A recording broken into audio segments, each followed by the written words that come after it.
Well, good morning, folks. Welcome back to the channel. My name's Lee, your virtual airline pilot.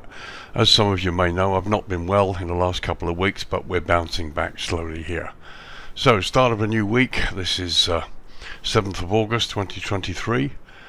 We are in Canada, and we're going to be looking at two sceneries in Canada this week, and next week we'll be looking at the competitor scenery to this one. As I said, we're in Canada, we're in the province of Quebec, and you're looking at Montreal, PIERRE Trudeau International Airport in Canada, Charlie Yankee Uniform Lima.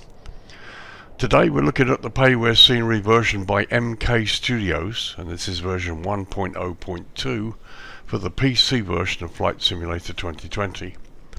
The download is 2.25 gig, and it installs at 3.75 gig. Currently available from both Orbix simulation systems and from SimMarket. I'll give you the SimMarket price because they include VAT. It's €20.39, which equates to roughly $22.48 US, or £17.64 UK. US and UK prices are all estimates from the euro, and they include VAT and tax, which of course may vary depending on your country of purchase. So here's a high-level shot of the terminal location in the southwest corner of the airport. This is a vast project for anybody to take on, let alone one developer. But as I've said, we've actually got two developers competing on this project. This version by MK Studios, and next week we'll be looking at the version by AmSim and Beautiful Model of the World, a collaboration between those two developers to produce the same airport, and we'll have a look at that and see how it compares with this one. But we start today looking, as I said, at Montreal, PIERRE Trudeau International, Charlie Yankee Uniform Lima. So as ever, some history, and we're looking to the north now, to the other areas of the airport. Montreal, PIERRE Elliot Trudeau International Airport, Charlie Yankee Uniform Lima, formerly known and still commonly referred to as Montreal Dorval International Airport, is a public-use international airport owned by Transport Canada and operated by Aéroports de Montreal on a 60-year lease agreement. The airport is located close to the suburb of Dorval in the province of Quebec in Canada. It's the only Transport Canada designated international airport serving Montreal and is situated some 12 miles or 20 kilometers west of downtown Montreal. The airport terminals are located entirely in the suburb of Dorval, while Run One Way is located in the Montreal borough of Saint Laurent. Air Canada, the country's flag carrier, also has its corporate headquarters complex on the Saint Laurent side of the airport. The airport also serves Greater Montreal and adjacent regions in Quebec and Eastern Ontario, as well as the states of Vermont and Northern New York in the United States. The airport is named in honour of PIERRE Elliot Trudeau, the 15th Prime Minister of Canada and the father of the current Prime Minister Justin Trudeau. The airport is one of two airports managed and operated by Aéroports de Montreal, or ADM, a not-for-profit corporation without share capital. The other airport is Montreal Mirabel, northwest of Montreal, which was initially intended to replace the one in Dorval, but now deals almost entirely with cargo. By the 1940s, it was clear that Montreal's original airport, Saint Hubert Airport, in operation since 1927, was no longer adequate for the city's needs. The Minister of Transport purchased land at the Dorval racetrack, which was considered the best location for an enlarged airport because of its good weather conditions and few foggy days. The airport opened on September 1, 1941 as Dorval Airport with 3 paved runways. By 1946, the airport was hosting more than 250,000 passengers a year, growing to more than 1 million in the mid-1950s. During World War II, thousands of Allied aircraft passed through Dorval on the way to England. At one time, Dorval was the major transatlantic hub for commercial aviation and the busiest airport in Canada, with flights from airlines such as British Overseas Airways Corporation, or BOAC. Until 1959, it was also doubled as the Royal Canadian Air Force Station Lachine. In November 1960, the airport was renamed Montreal Dorval International Airport. In December of that year, the Minister of Transport inaugurated a new $30 million terminal. At its height, it was the largest terminal in Canada and one of the biggest in the world. 8 years later, Montreal Dorval International Airport underwent a major expansion program. Despite this, the government of Prime Minister Pierre Trudeau predicted that Dorval would be completely saturated by 1985 and also projected 20 million passengers would be passing through the airport annually. They decided to construct a new airport in Saint-Solastique, which later became Montreal Mirabel International Airport. As the first phase in the transition that would eventually have seen Dorval closed, all international flights, except those to and from the United States, were to be transferred to the new airport in 1975. However, the additional expected traffic to Montreal never materialized, and due to the airport's decline in traffic over the 1970s and 80s, and with public pressure to keep Dorval open due to its better proximity to downtown Montreal, and Air Canada's wish to keep their base at the airport, Dorval remained, although most airlines now wanted to avoid trying to decide which of the two ports of entry they wanted, whilst most opting for Toronto Pearson in Canada. With all international scheduled flights returning to Montreal Dorval in 1997, as well as charter flights in 2004, the consolidation of flights to Montreal Dorval resulted in an increase in passenger traffic. Besides the transfer of flights, Montreal Dorval Airport could resume being a true hub for passengers in transit, and those from continental flights would no longer have to travel to Mirabel to connect with international flights and vice versa.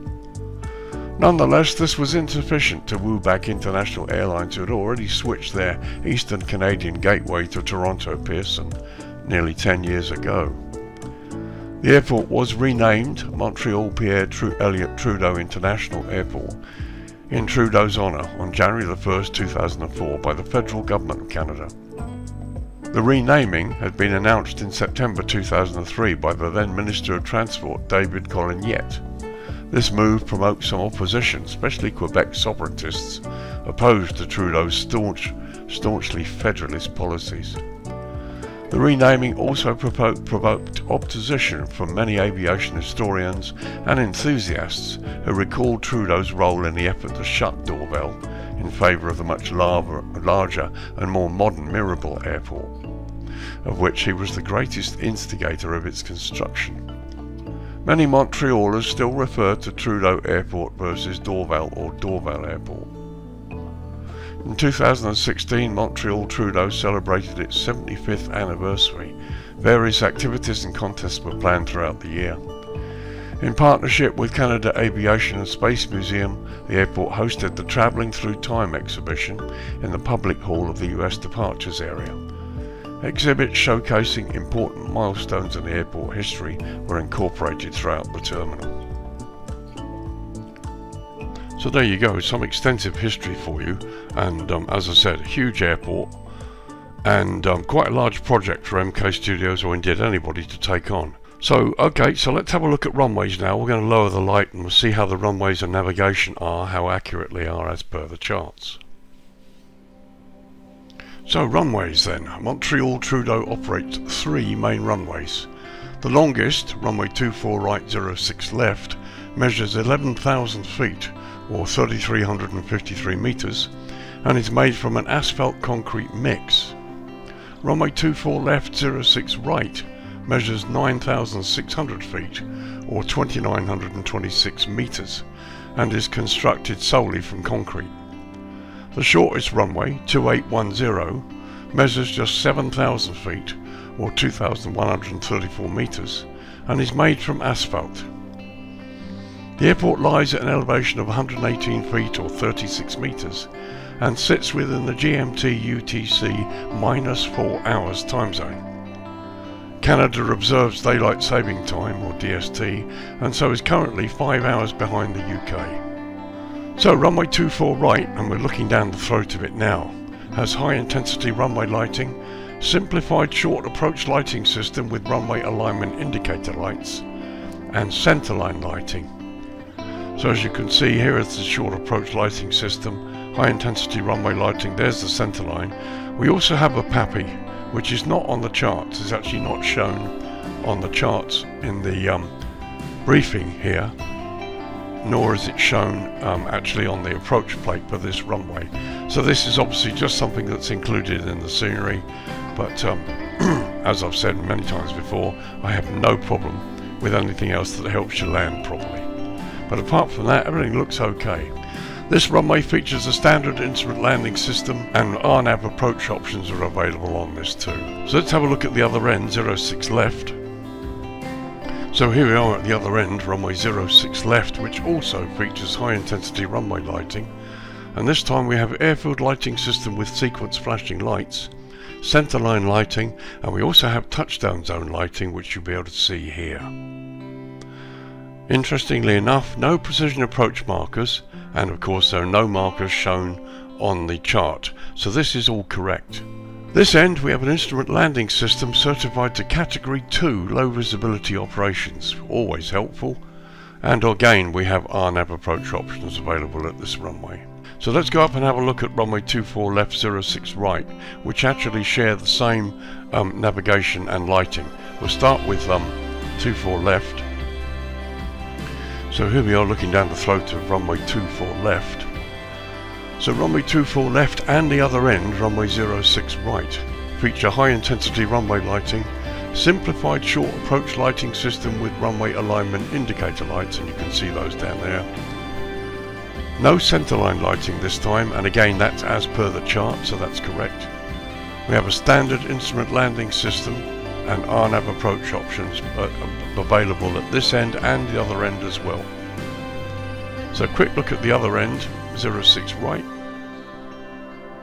So here we are looking down the throat of runway 06 right, and everything is correct except again this time they've added a precision approach path indicator lights on the runway left side, which again is not on the charts.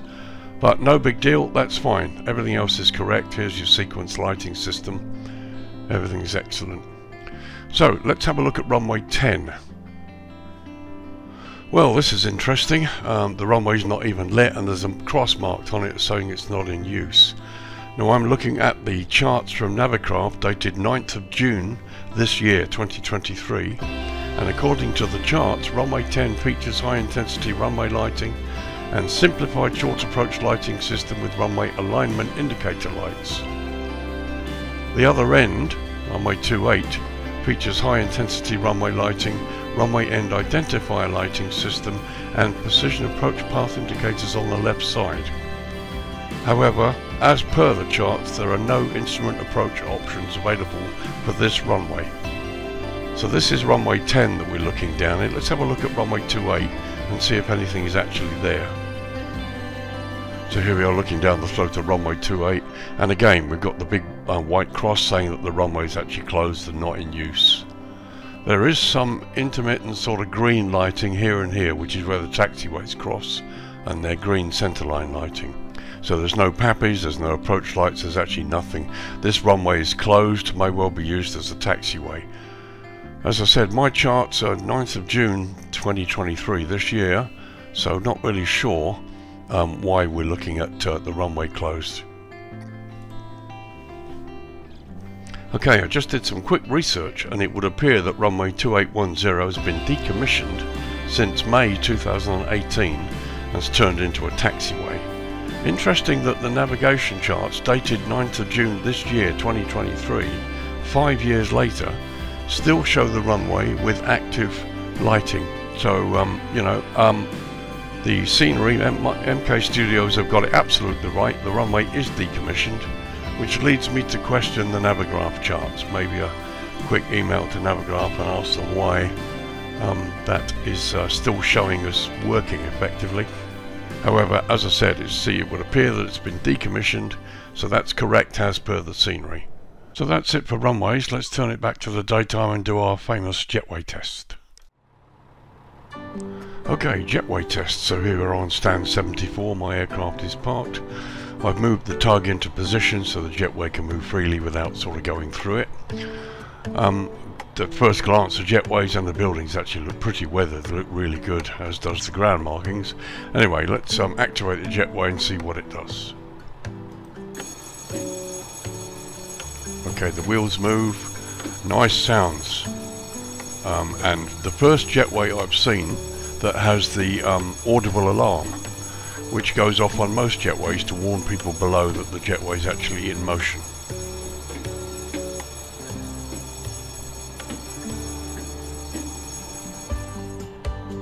Right, that looks to be a pretty clean connection.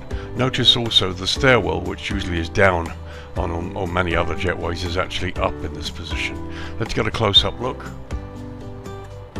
So that's pretty good. Okay, it doesn't quite touch the aircraft, but actually it doesn't go through the skin. So that's a big plus for them. Let's have a look from the other side. Once again, that all looks pretty good. No complaints at all. Let's open the door for the aircraft and have a look inside. So firstly, here's the view, literally as we've gone inside the side of the jetway. On the right there you can see the door, which has been nicely detailed along with the signage, and below you can see the foot ramp, which is nicely textured, and the door on the left. Let's see if we can get a view of the doorway. So once again, there you go, not bad at all. It looks pretty impressive. There's the view looking out towards the jetway. As you can see, the only downside really, the only criticism I've got, if anything, is the gap here. I mean, you wouldn't have this because it would be a danger to passengers boarding the aircraft. However, that's the only thing, and it's really just a niggle, nothing more. The jetway itself, the connection, the sounds, the weathering, the way it looks, it's probably one of the best ones. It's a very, very good connection. Kudos there. So finally, let's remove the jetway.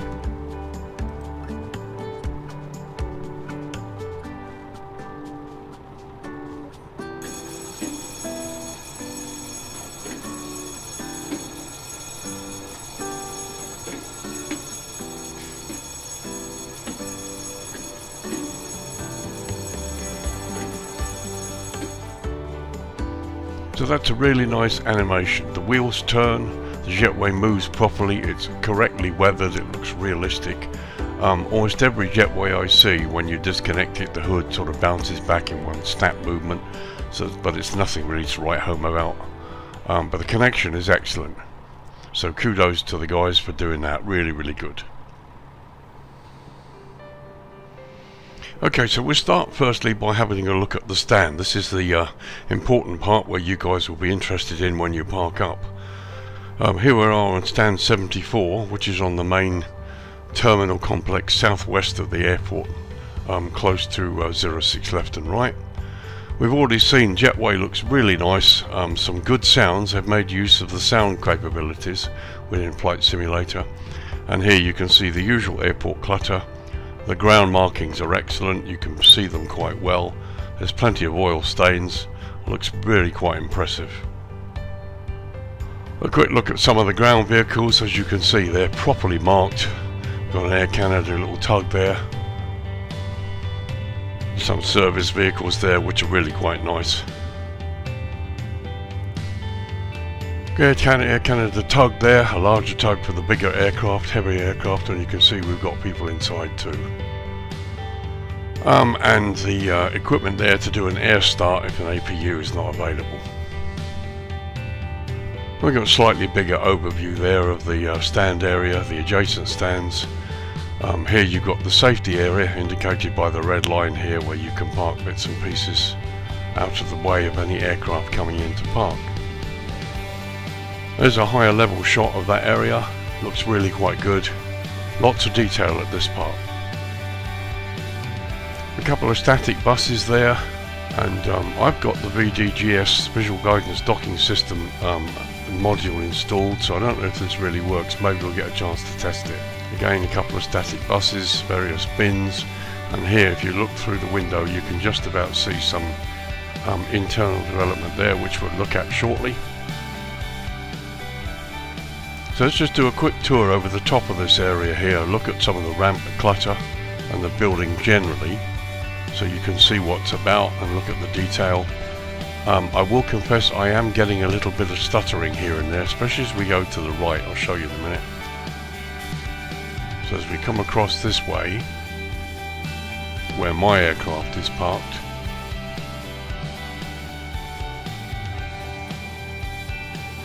It's about here where I was getting the stuttering.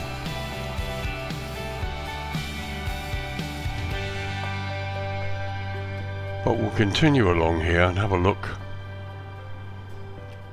Obviously this is the part you guys will be mostly interested in, but I just really wanted to see the detail as well. There's lots of ground clutter which is absolutely consistent with this airport.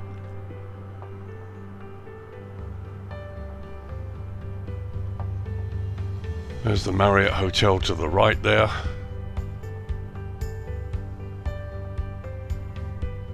It's really quite impressive. Done a wonderful job here. Airside looks great.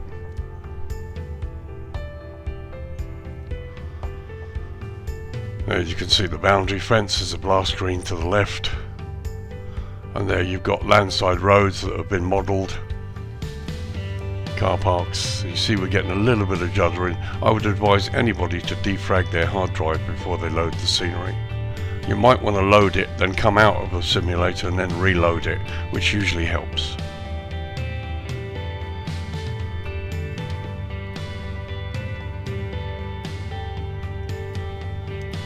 Okay, so the ground polygons, the resolution is reasonably low, but it works quite well, certainly here. Shadowing as well. But the foliage looks quite good. I can't see any of it actually impacting the roads here.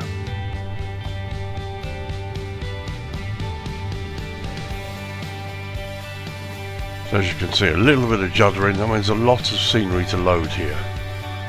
So basically, before you use this airport, defrag the hard drive, then load the scenery, come out of the simulator and then reload the scenery, and you should see a big improvement.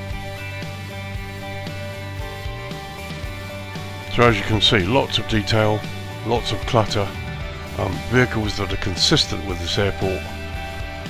I mean, it all looks great, to be honest. Looks really good.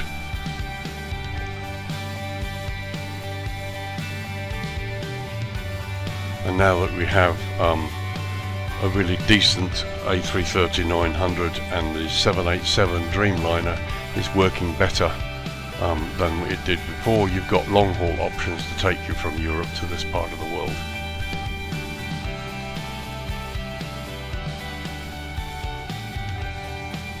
Very nice detail indeed.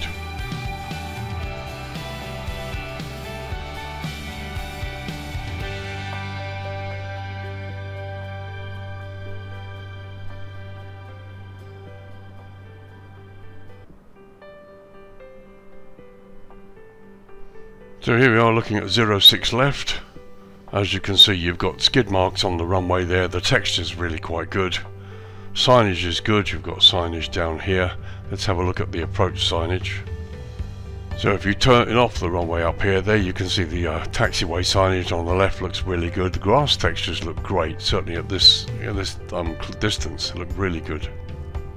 So here's the approach to runway 06 threshold. Here you've got the signage on the left and again on the right. More taxiway signage. Also you've got the blue airfield edge lights here for at night time or the darkness hours. Signage looks good. Here you've got part of the instrument landing system. And just a close-up look at that signage and how it's sitting into the grass there. Looks really good. So here's the control tower. It looks really nice. Actually, it's been nicely modelled. Let's go have a look inside. So just a quick close-up look from the outside. As you can see, the lower part has also been modelled here, which is good. The outside texturing is wonderful. And here we are inside the control tower at the top, which has been beautifully modelled. Nice to see some people in there. Many sceneries model the tower but don't actually add any people. Looks great. No problem with that at all. Very, very nice. So a quick look at the landside area here. A little bit devoid of stuff, but you've got this huge car park on the left. Marriott Hotel there on the right. Just a quick track landside of the hotel here. With various signage and bits and pieces. There's the walkway that goes across to the hotel.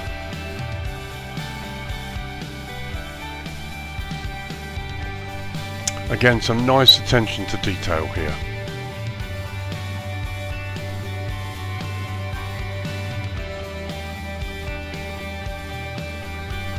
Got road signs in the distance there that are properly signed, which is good.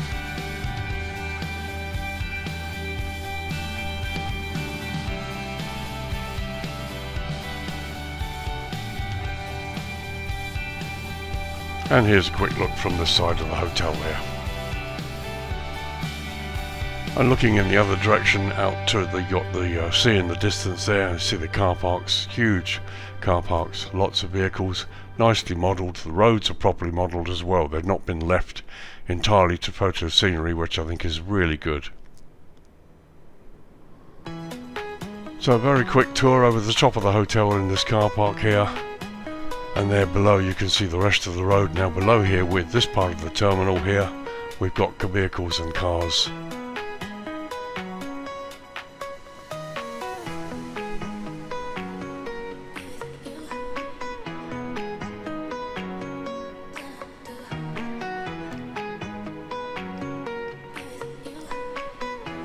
And just a quick tour landside of the terminal entrance here. Low resolution vehicles, but it's not a problem. Some nice buses. Would have been nice to see the odd person standing out here, but no complaints. This is, as I said, a huge scenery. You get some stuttering here and there, largely because of the detail.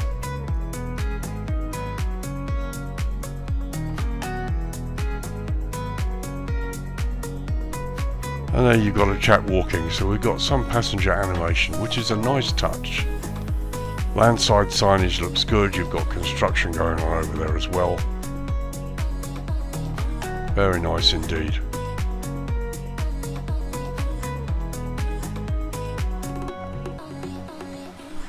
So 06 right runway to the right hand side there. Let's go across to the other part of the airport here that it's well detailed and modelled. Taxiways and the grass verges all look really good. I can see plenty of signage.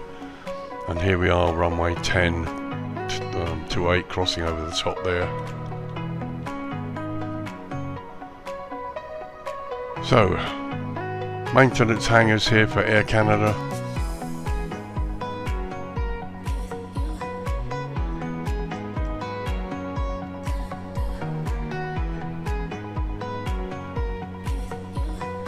Some nice aircraft models there as well. And the building looks really good.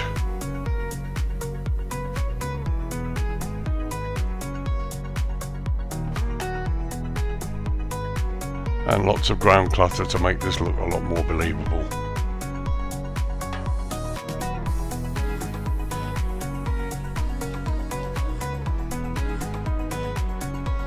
So let's go across the top of the building and have a look at this area here.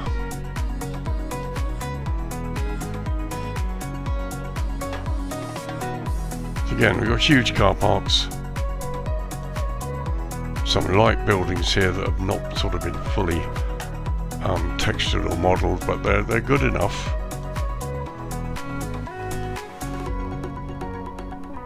And again, you've got a certain amount of ambience and believability here. It looks quite good.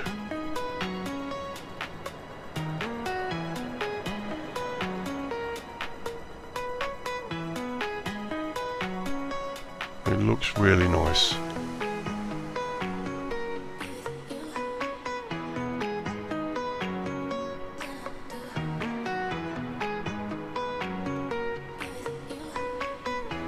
Quite a bit to see here as well.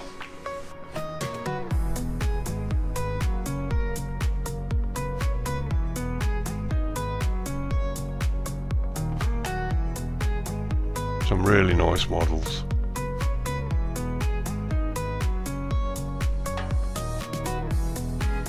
So there's a Bombardier hangar, we're going past there. Nice to see some traffic on the roads too. And as with many of the decent sceneries, you can see the tunnel here. Vehicles go across the top of the road and you can see the tunnel right through it.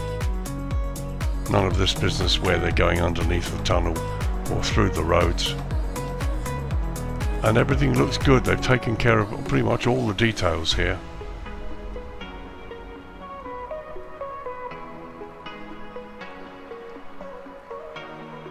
Again, slight stuttering here and there, but you know, this is a big project. There's lots of detail, and doing a defrag before you load your scenery certainly, I think, will help.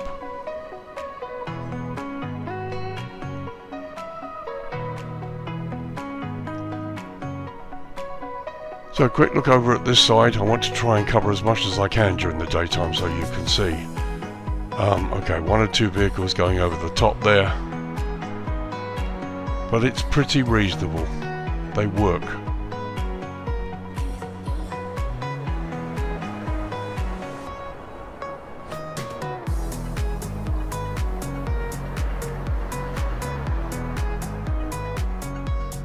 So there you go, there's a daytime tour of the airport in general. As you can see from this shot, it's huge.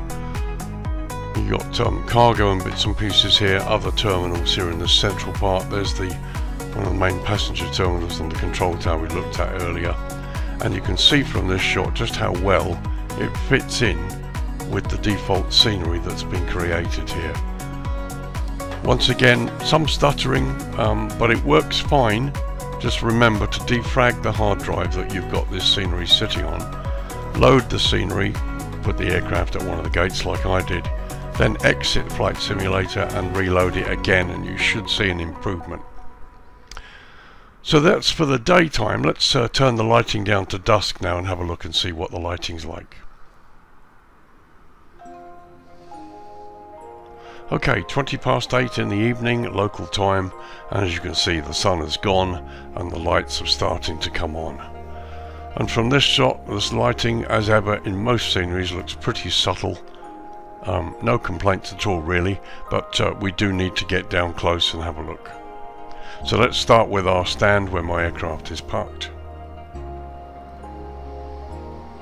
So here we are back on stand 74. As you can see, the actual stand lighting is not bad at all. No globes floating around. Lighting is provided by the correct light source. It all looks pretty good. And looking at some of the other stands, again, no problems with the lighting. You've got this slightly red glow here as the sunset works. And here we're looking at the Marriott Hotel, and you can see parallaxing on the windows here. So here we're looking at the terminal just from the outside, and as you can see, there's activity inside there. So we'll go inside and have a look and see how good it is. So that's better. Got a little bit of interior work here. Sign is good. There's a travelator to the right, and we've got some seating there too. Okay, here we're looking down this corridor, airside corridor here. We've got various shops and signage and bits and pieces.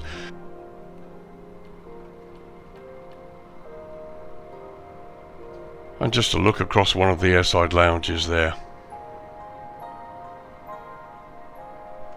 So we have a slow cruise up here where we can look at the people. And the detail is very nice. Again, we've got a little bit of stuttering inside. Not sure really why that is. You don't usually get this with some sceneries that have got so much more internal detail. But it looks good. It's very believable, quite nice. The people models are good there, even up close.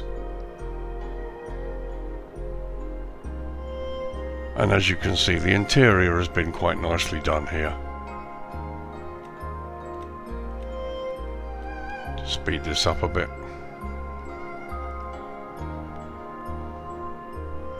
Not bad at all. It really does look quite pleasant. It's not the greatest in the world, but it's there, and it's the effort has been made, which is the important part.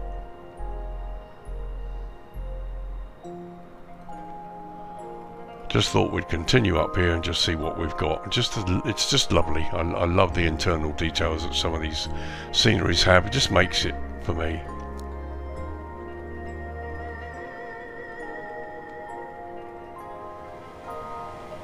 So as ever, I thought we'd have a quick look at the view from the flight deck, and this is what you'll see when you pull up to the stand at dusk. It looks great. It's the view from the captain's side. And the view looking out from the first officer's window. Very impressive. So here's another part of that terminal. And again, it looks nice. I like the fact that we go up really close to these people models and there's no blurring. That's really deserves a mention, because so many people models just don't look that good. But these are really good.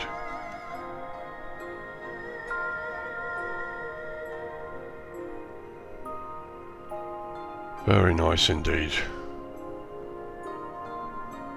We'll have one more look inside this part of the terminal.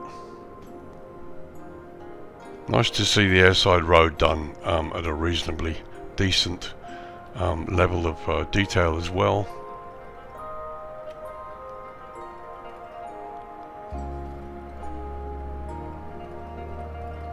Okay, again, all looks really quite good. These are the various departure lounges. I go through the glass onto the other side, and we've got this area here. Very nice. Lots for you to explore should you wish to.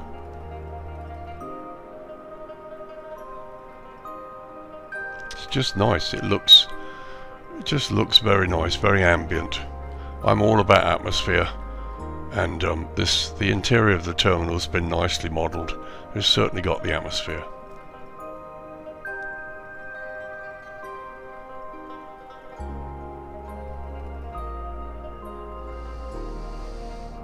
Okay, coming outside now, looking at the ground markings. Okay, green centerline taxiway lights, so you shouldn't have too much of a problem finding your way around here. Here's the entrance to 2810, which is now decommissioned, and as you can see, these were the green lights we saw, which light up the taxiway. Blue airfield edge lights, plenty of lighting here for you.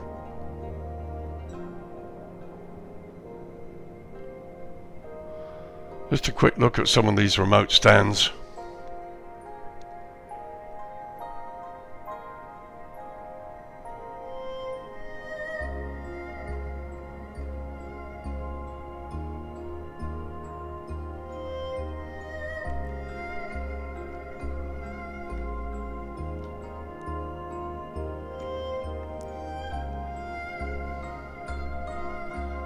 And a little look here as the darkness gets even lower to some of these buildings here in the centre part of the airport. Some really nice drop lighting.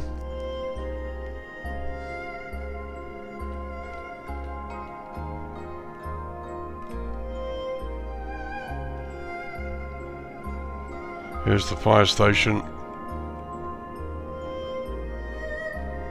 Very nice. Lighting is quite subtle wherever you go. As you can see, various buildings that have been lit.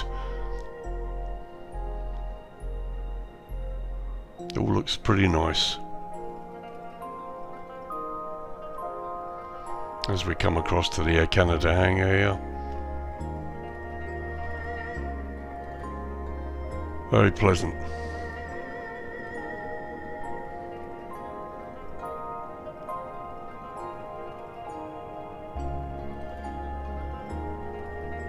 And as you can see, plenty of taxiway lighting, edge lights to help you show where you're going, taxiway signage, loads of it, all looks good.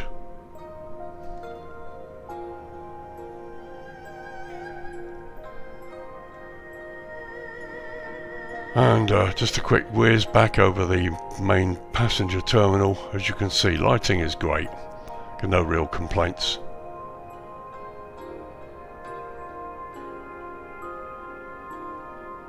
Here we get the slight stuttering again as you pass over the terminal.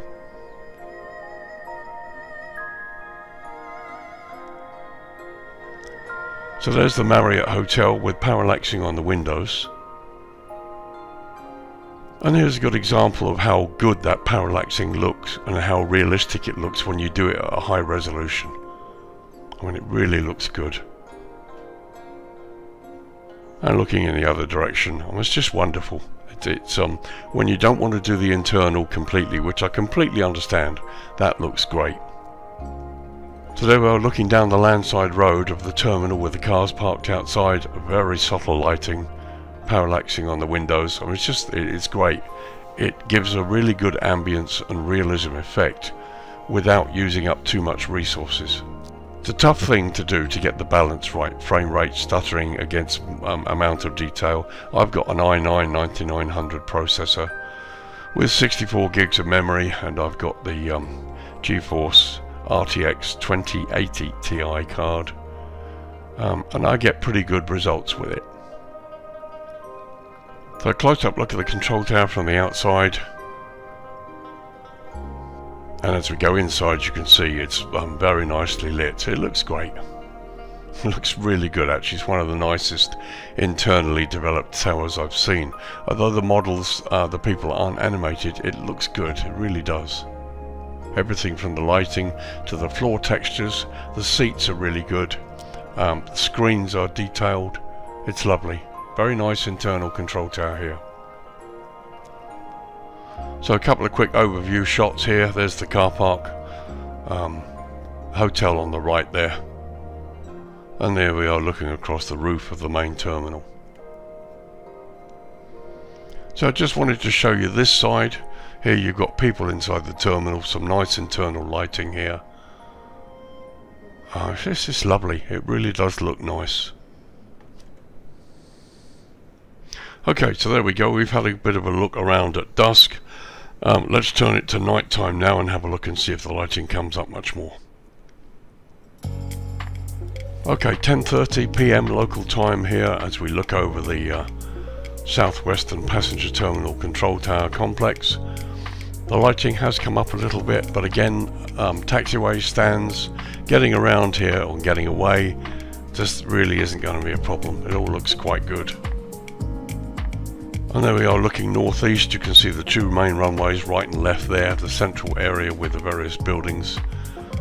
All of the remote stands are well lit, as you can see, and some subtle lighting here and there. It looks really quite pleasant. Let's get down to our stand.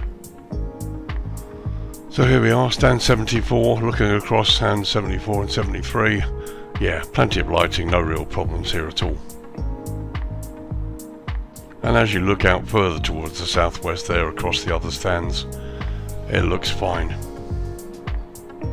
And a close-up look in through the windows to the interior of the terminal from outside, and the effect is quite believable. Very nice. And here's a nice shot just showing the landside road and the road markings and the various bits and pieces, and going off of the side of the road as well, as you can see here. Would have been nice to see a little bit more road traffic, but again all of that sort of takes up frame rate, and I completely understand. And looking in the other direction, very nice. And there's a quick shot just looking towards landside. You've got the Marriott Hotel there with the parallaxing on the right hand side. This looks really effective. Kudos to the guys for doing such a good job on this. And down here you can see the lighting. Looks really good. Really good. I don't see any real problems with the lighting. There's an absence of Asobo globes, which is really good. I think probably we're going to have to go off airport before we start to see any of those. But as you can see, all the necessary areas that you expect to see lit have been done so. The parallaxing on the various buildings looks good. It's not on every building, but it still looks good and it adds the right effect. Here you've got the tungsten lighting effects on these roads, which provides quite a nice distraction, I think. And finally a last look northeast. Very, very nice indeed.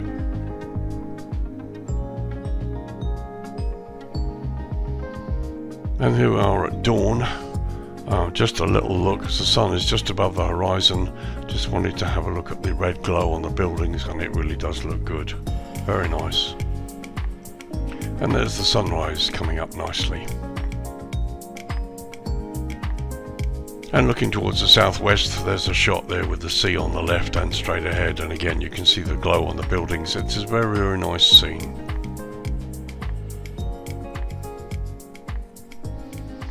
Okay, 7:30 in the morning, and time to give you my thoughts and my conclusions. Do I like the scenery? Yes, I do. The stuttering could be an issue, but it can be solved to some extent, as I said, by running Flight Simulator, loading the scenery onto a stand, and then shutting down and then reloading it again. Make sure you defrag your hard drive, and it really will help. And I apologize for my voice, I'm still recovering from the virus, but slowly getting there. What do I think? Yeah, it's a lovely scenery. Is it worth the price? I think it is. Just over 20 euros, and that includes tax, remember. Yep, 20 euros, just getting under 21 euros, or $23 US, and that includes tax or VAT. It's quite a good price. It's a large project, it's a huge airport. Lots have been done. They haven't relied on photo scenery of a low resolution or default type photo scenery anywhere. Everything's been properly modelled within the confines of the airport itself, and I think it's great. The internal terminals look good. I love the jetway, especially the noise of the jetway connecting. That looks really good, and as you can see, loads of detail, so much that I actually haven't touched on here because I don't want to make the review too long. But yeah, very much well worth it. No problem with recommending it at all. If you've got a decent flight simulator set up, this should run fine. With coming into land and then taxiing to the terminal, I don't think you're going to have too much of a stuttering problem generally. Obviously, I've been using the drone camera to have a good look around the various parts of this airport at different speeds, and so I'm probably going to encounter stuttering. And to be honest, I haven't defragged or prepared the drive beforehand. I just wanted to do this straight as it was to see how the scenery performed. But as I said, defrag the hard drive, load the aircraft onto the scenery, then shut Flight Simulator down again, and then reload the same thing, and you should see an improvement in the scenery generally, how it works. But yes, I like it, no problems recommending it. It's another winner from MK Studios at a really good competitive price. So there you go, folks. Montreal Trudeau International Airport in Canada, Charlie Yankee Uniform Lima. This version, a payware scenery by MK Studios version 1.0.2 for the PC version of Flight Sim 2020.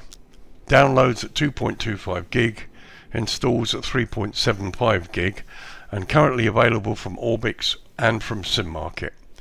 SimMarket prices, which include VAT and tax, €20.39, which equates to roughly $22.48 US, or £17.64 UK.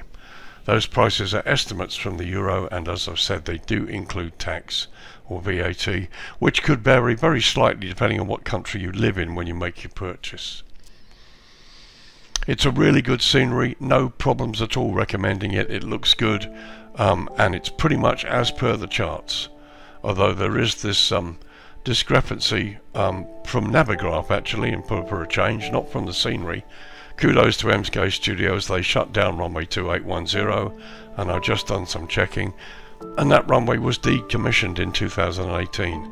So quite why Jefferson or Navigraph have got a 2023 June chart that shows the runway is active with all those various things. I don't know at all. That could be fun to investigate. So there you go, folks. This is Lee, your virtual airline pilot. We've had a good look at Montreal by MK Studios. The next project coming out this week will be Victoria Airport. That's a new airport by Roman Design. So we've got two airports in Canada this week. And then next week we'll be looking at the other version of Montreal Pierre Trudeau International Airport, which is a collaboration between AmSim and Beautiful Model of the World. So you'll be able to have a look at that, and you can judge which scenery you think is the best and which one you might like to get. So thanks for joining me, folks. Again, I apologize for my rasping voice. Had a really bad virus for a couple of weeks, and I'm getting there very slowly, but I'm determined to continue on. Thank you to the new subscribers I've got, and thank you to those people who bought me a coffee. It's very, very kind of you. It really helps. I spend quite a lot of hours doing this and making sure I get as much detail in for you, the viewer, to decide whether you actually want to buy this. So thank you very much for joining me, guys. As I said, like and subscribe. I'm trying very hard now to get to 1,000 subscribers. Buy me a coffee if you think I've done a job worthy of your kind assistance. It's not expensive, but it really does help. So take care, and as I said, look out for Victoria International Airport this week. We'll have a close look at that, and then next week we'll look at the other version of this airport by a different developer. So take care, thank you very much. My name's Lee, bye for now.